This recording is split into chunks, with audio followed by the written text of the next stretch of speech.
요한복음 태초에 계신 말씀이 육신이 되어서 우리 가운데 거하신다. 그분이 누구냐? 하나님의 독생자. 그분 안에 하나님의 은혜, 구원과 진리, 생명이 충만하다. 본래 하나님을 본 사람이 없는데 바로 그 독생하신 하나님이 나타내셨다. 그분이 누구시죠? 예수 그리스도, 우리 주시다. 예수님은 누구신가?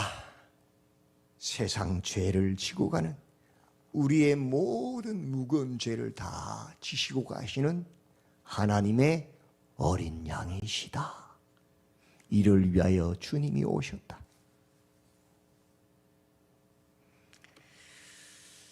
그 예수께서, 독생하신 하나님께서 하나님을 나타내십니다.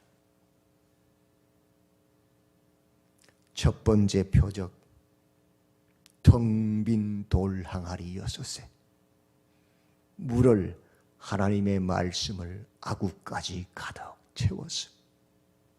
아무도 맛보지 못한, 세상이 줄 수 없는 참 기쁨, 새 포도주가 가득, 향기 나는 포도주가 가득하게 하시는 그 일, 어떻게 이루어지는가? 혼인잔치, 예수님을 신랑 삼음으로, 예수님과 함께 삶으로 가능하다.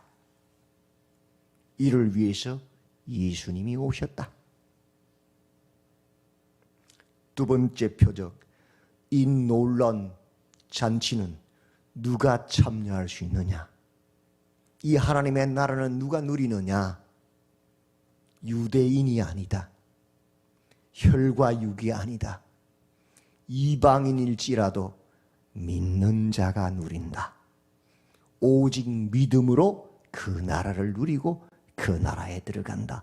왕의 신하의 아들의 병 고치는 표적을 통해서 말씀하십니다. 세 번째 표적, 이 하나님의 복음은, 이 능력은 38년 된 병자 베데스다 연못가에서 물이 동하기를 기다리네. 그것도 지 스스로 못 들어가죠. 제일 먼저 들어간 사람만 구원을 받지요. 이 새 시대는 그런 시대가 아니다. 율법이 아니다. 일어나 내 자리를 들고 걸어가라. 믿는 자에게 역사는 역동적인 시대가 이 새 시대다. 성령의 시대단 말이죠. 넷째 표적, 오병이어로 5,000명을 먹이시고 12광주리 남았지요. 예수님이 누구시냐? 광야에서 40년 동안 만나와 메추라기를 내리시던 그 하나님이시다. 보여주시고 나타내시다. 여섯째 표적, 물 위를 걸으십니다. 창세기 1장에 물 위를, 수면 위를 운행하시는 그 하나님이 누구시냐? 예수 그리스도시다. 예수가 바로 그 하나님이시다 말이에요. 여섯째 표적, 날 때부터 소경된 사람을 딱 눈을 뜨게 하시잖아요. 그죠? 실로암에 가서 씻으라. 보냄을 받았다는 뜻이잖아요. 예수님이 누구시냐? 창세 이후로 모세도 엘리야도 그 누구도, 죽은 사람은 살려도 맹인의 눈을 뜨게 한 사람은 없었지요. 왜? 맹인의 눈을 뜨게 하는 표적은 하나님이 보내신 메시아, 그 아들만 할 수 있는 표적이라고 기록되어 있기 때문에 엘리야 하늘에서 불을 내려도 맹인의 눈을 못 뜨게 했어요. 창세 이후로 맹인의 눈을 뜨게 한 것을 본 적이 없다 그러잖아요. 그죠? 예수님 누구시란 말이에요? 그 하나님께서 보내심을 받은 그 메시아, 우리의 구원자시다라고 확실하게 나타내 보여주셨어요. 그러나 바리새인들과 종교 지도자들은 그 확실한 성경의 말씀에 기록된 메시아의 표정을 보여줘도 예수가 안식일을 어겼다라고 예수를 부인하고 예수를 시인하는 자들을 출교하기로 결의하는 참으로 마음이 아픈 일을 했습니다. 선지자들을 돌로 치고 죽였던 그들의 조상과 똑같은 행동을 했습니다. 예수님께서 말씀하십니다. 내가 진실로 진실로 너희에게 이르노니 문을 통하여 성경 말씀을 통하여 우리 안에 들어가지 아니하고 다른 데로 넘어가는 자는 철도며 강도다. 바로 저 바리새인들 서기관들이 뭐냐? 기록된 약속 성경의 말씀으로 예수님을 보지 아니하고 말씀이 아닌 자신들의 감정과 탐심으로 보면서 예수를 발셉을 씹혔다. 그는 메시아가 아니다 라고 말하는 바로 저들이 강도고 절도다. 분별하라고 말하는. 그러나 내 양은 내 음성을 들으며 나는 그들을 알며 그들은 나를 따르느니라. 하나님의 백성은 하나님의 말씀을 통하여 하나님을 안단 말이에요. 그죠? 하나님의 음성을 듣지요. 성령을 따른단 말이에요. 도무지 안 됩니다. 그래서 마지막 7번째 표적을 행하십니다. 11장에서. 죽은 나사로를 살려버립니다. 죽은 지 나흘이나 돼서 냄새가 나나이다. 유대를 가보시면 얼마나 더운지 알아요. 무덤은 산에, 나무가 없는 산에 있어요. 또는 저 광야에 있어요. 그 뜨거운 곳에 시신을 넣어 놓으면 어떻게 되겠어요? 영상 40도 50도 올라가는데 나흘이면 이미 다 썩었어요. 그죠? 그러니까 주여 죽은 지 나흘이나 되어서 썩은 냄새 납니다 말하는 거예요. 그런데 나사로야 나오느라 말씀으로 천지 만물을 창조신 그 말씀이신 예수님께서 말씀하시니 나사로가 걸어 나오잖아요. 예수님이 누구세요?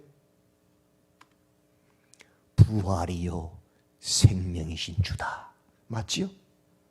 네. 아니 메시아의 표적인 소경의 눈을 뜨게 해줘도 못 믿으니까 이제는 어떻게 해요? 마지막 죽어서 나흘에 썩은 문드러진 걸 살려서 일으키잖아요. 내가 바로 그 생명의 주다. 그를 믿고 그 이름을 힘입어 생명을, 영생을, 구원을 얻으라 이 소리 아닙니까? 이를 위해 주님 오셨잖아요. 그죠? 그리고는 12장에서 이제 우리의 모든 죄를 사하시려고 구원하시려고 그것을 완성하시려고 십자가 지러 예루살렘에 올라가는데 6월절 전에 6월절 날 잡혀 죽잖아요. 올라가시는데 바로 예루살렘 입구에 산 앞에 베다니 마을이 있거든요. 거기를 다시 들리십니다. 거기 누가 있어요? 죽었다가 살아난 나사로의 집이 있잖아요. 왜 가셨을까요? 내가 바로 부활이요 생명이신 그 주다 선포하려고 가신 거예요.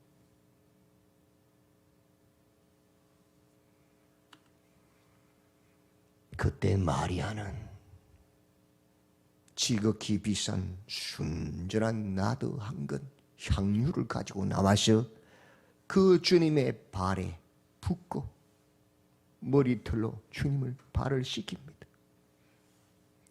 예수님의 그 십자가 죽으심을 앞두고 장사를 예비한 것이지.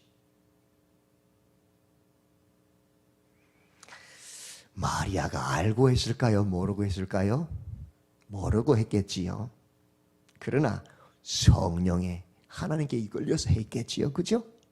그래서 주님이 내 장사를 예비한 것이라고 기념하라고 말하잖아요.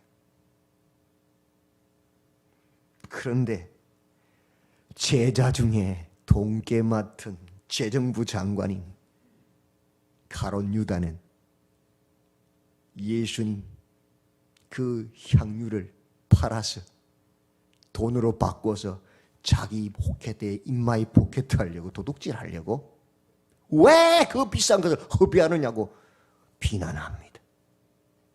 제자 중에서 중직자가. 유대인의 큰 무리는 그 예수님도 보고 나사로도 보려고 구경꾼으로 몰려옵니다.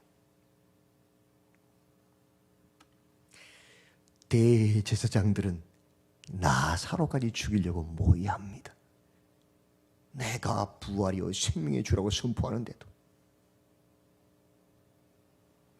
부활의 주 생명의 주를 보지 못하고 무리들은 구경꾼으로, 제사장들은 예수만 죽이는 게 아니고 나사로까지 죽여버리려고 모의하고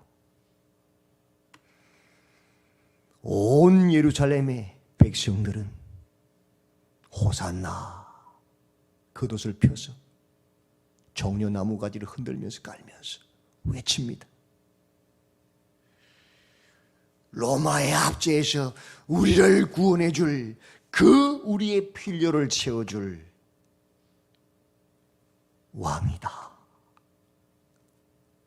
자기 복음에 취해서 예수님 그를 오시지 않았는데 생명의 구원의 주를 바라보지 못하고 자신들이 해석한 자신들의 복음으로 광란의 잔치를 벌입니다. 그래서 그 기대가 부응되지 않으니까 예수를 십자가에 못 박고 바라바라 놓아주라고 외치죠. 나중에, 그죠?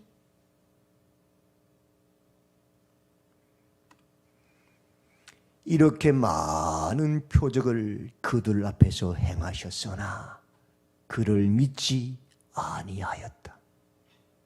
마리아 외는.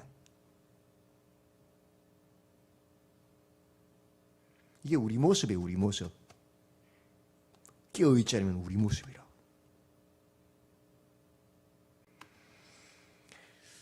예수께서 외치십니다. 나는 빛으로 세상에 왔나니 무릇 나를 믿는 자로 어둠에 거하지 않게 하려고 내가 왔다. 우리가 어둠 안에 거하면, 예수님이 예루살렘 입성하실 때 베다니에 들어가셨을 때 내가 생명의 주여 구원의 주라고 외치는데도 불구하고 많은 무리들처럼 구경꾼으로 서 있든지 대제사장들처럼 자신들의 탐욕을 위해서 예수도 죽이고 나사로도 죽이려는 모의를 하든지, 예루살렘의 백성들처럼 자신들의 그 잘못된 해석으로 광란의 잔치를, 광분의 축제를 하든지 그렇게 한다는 것. 어둠에 거하지 않게 하기 위해서 주님 오셨다고 외칩니다. 어떻게 예수를 믿는 자로 어둠에 거하지 않게 하시는가? 그게 오늘 13장.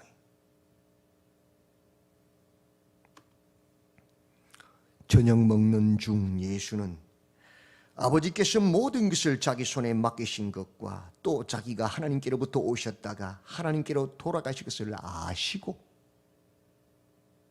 또 뭘 알았어요?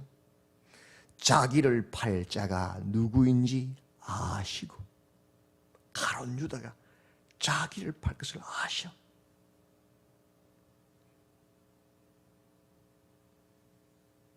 그걸 알면서 4절부터 10절에서 무슨 일을 하셔요?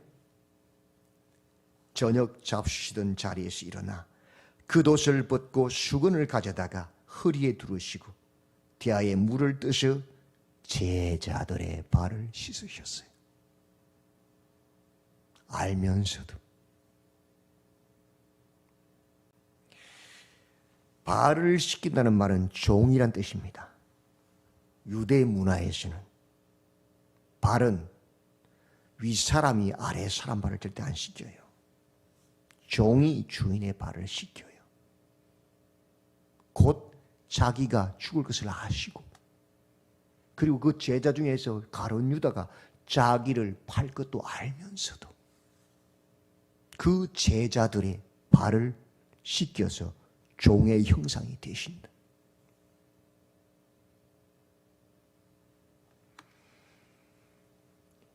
(12절) 그들의 발을 씻은 후에 옷을 입으시고 내가 너희에게 행한 것을 너희가 아느냐 물으십니다. 16절 17절에 종이 주인보다 크지 못하고 보냄을 받은 자가 보낸 자보다 크지 못하나니 너희가 이것을 알고 행하면 복이 있으리라. 내가 지금 너희의 스승이요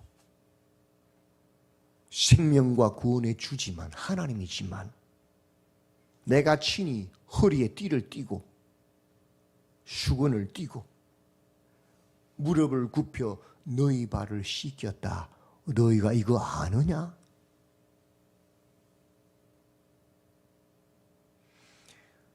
종이 주인보다 클 수 없다. 주인이 내가 너희들의 발을 씻겼다. 너희가 아느냐? 너희가 이 의미를 알고 행하면 복이 있다고 말씀하십니다. 그리고 14절 15절에 이렇게 말씀하십니다. 내가 주와 또는 선생이 되어 너희 발을 씻었으니 너희도 서로 발을 씻어주는 것이 옳으니라. 내가 너희에게 행한 것 같이 너희도 행하게 하려 하여 본을 보였노라. 예수님께서 제자들의 발을 씻기신 그 의미를 바로 알고 너희들이 행하게 하기 위해서 내가 본을 보인 것이라고 말씀하십니다.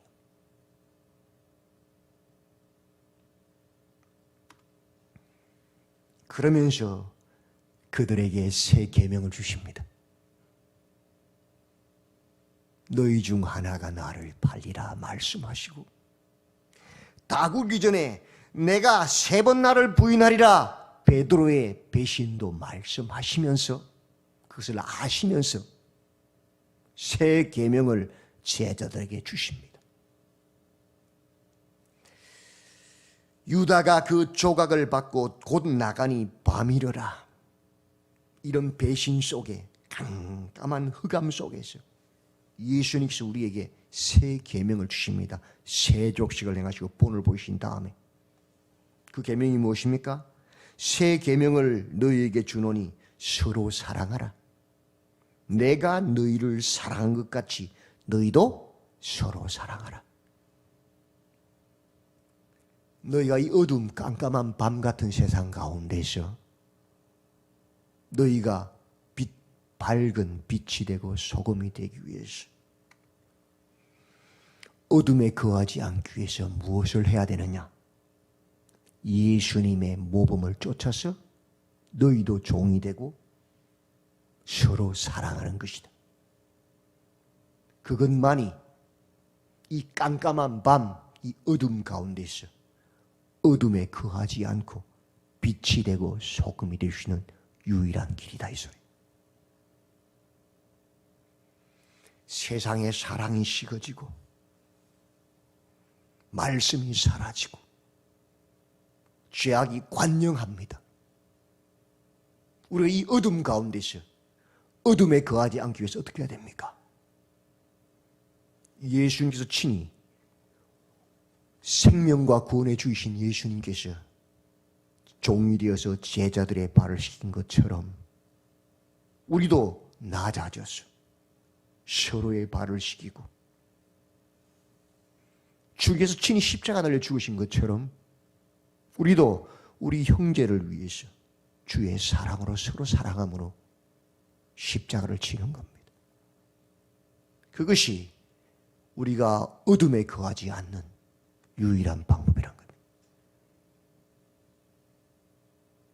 같이 미워하고 같이 시기하고 같이 누가 크냐 누가 높으냐 누가 우리 편이냐 그러면 똑같이 어둠이 되는 겁니다. 죄지은 자들을 위해서 중보하여 기도하고 하나님의 말씀으로 권면하고 우리는 그들 속에서 죄악 가운데서 선으로 악을 이겨야 되죠. 서로 사랑함으로. 그것이 어둠에 거하지 않는 방법이란 것이죠. 세 계명 서로 사랑하라.